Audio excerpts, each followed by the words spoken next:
사무엘리의 융자상식 시작하겠습니다. 6월달에 이자율 동향과 전망을 말씀드리고 난 후에 부동산 현황과 그 전망에 대해서도 말씀드릴 테니 끝까지 시청해 주시기 바랍니다. 5월 20일 현재 가장 좋은 크레딧 점수일 때 30년 고정으로 4.875에서 5.125 정도를 받을 수 있으며 15년 고정일 때는 4.125와 4.375를 받을 수 있습니다. 이자율은 한 달 전 이자율과 큰 차이가 없는 수준입니다. 보통 연준이 금리를 인상시키면 연준이 올린 기준금리에 따라 모기지 이자율도 같이 상승하게 되는데 5월 3일과 4일에 연준이 0.5%의 이자율을 올렸지만 모기지 이자율이 잠시 올라가는 듯 하다가 다시 내려가면서 조정 국면으로 들어간 것입니다. 하지만 파월 연준 의장이 6월과 7월에 인플레이션이 잡힐 때까지 이자율을 올리겠다고 발표한 후에 미국 다우와 나스닥은 엄청나게 떨어졌고 이런 급격한 기준금리 인상이 모기지 이자율을 어느 정도 끌어올릴 것으로 예상됩니다. 하지만 그 폭이 어느 정도가 될지는 확실하지 않습니다. 그러므로 6월 달에 어느 정도의 모기지 이자율 상승이 예상되지만 기준금리와 비례해서 급격하게 상승할 것으로는 보이지 않습니다. 최근에 주목할 만한 이자율은 non-QM론의 이자율입니다.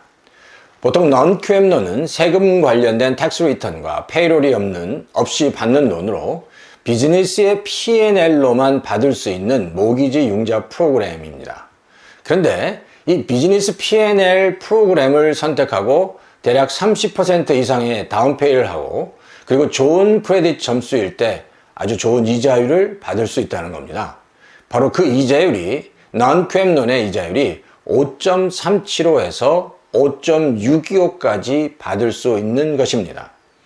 풀닥론을 선택해도 이런 정도의 이자율을 받게 되는데 최근에 몇몇 렌더가 이렇게 파격적인 non-QM 모기지 융자 프로그램을 제공하고 있습니다. 그러므로 비즈니스 P&L 모기지 프로그램을 통해서 재융자 캐시아웃과 주택 구입을 하고 싶은 분은 연락 주시기 바랍니다. 다음은 미국 부동산 상황에 대해서 알려드리겠습니다.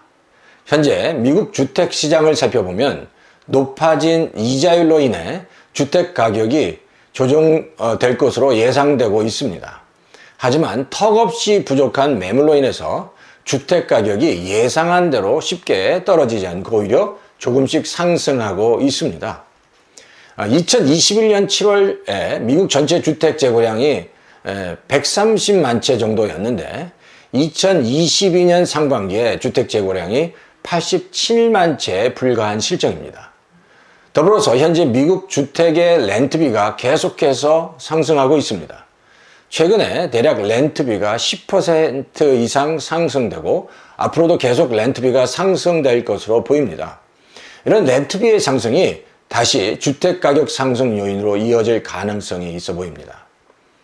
이런 주택 상황 속에서 바이든 정부와 캘리포니아 정부는 계속해서 주택 빌더들에게 중저가 주택을 지을 것을 독려하고 있습니다.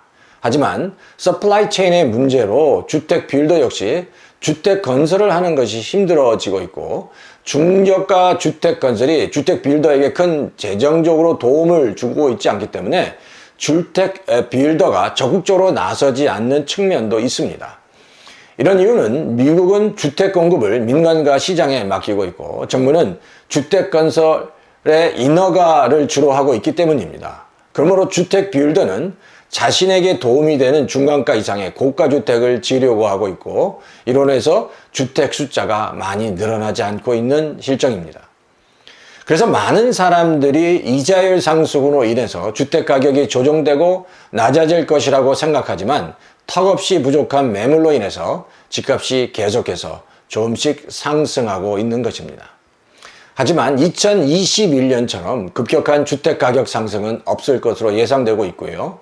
조금씩 상승할 것으로 예상되기에 주택이 필요하신 분은 기다리는 것보다 필요하실 때 구매하는 것이 훨씬 좋을 듯 합니다. 앞으로도 부동산 정보와 융자 정보가 업데이트 될 때마다 알려드리도록 하겠습니다. 좋아요와 구독 부탁드립니다.